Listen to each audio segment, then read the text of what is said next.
Hi, everyone. My name is Valerie Wiesner. I'm from NASA Langley Research Center, and I'd also like to introduce my co-moderator today, Surajit. Hi, everyone. So we have the pleasure today of moderating the Jubilee Global Diversity Award session. I'm going to go ahead and turn it over to Surajit to give a little background and intro to our session today. There are 3 selection criteria. It's based on field, your contribution in the field of ceramic science and engineering. You have demonstrated commitment to mentoring students and young professionals, and you have contributed to promotion to the society and its related activities in the broader community. The first awardee is Dr.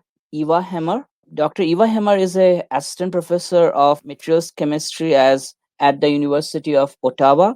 Hello and welcome to this presentation on current trends and challenges in Earth-based optomagnetic nanoparticles.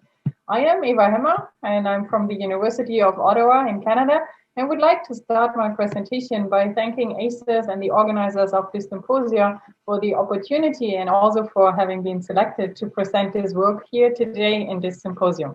So here we are seeing a large variety of different examples that are either at a research stage or they are already in application that range from magnetic imaging, biomedical applications such as optical bioimaging, photodynamic therapy, phosphorus, lasers, optical thermal sensing, and security checks.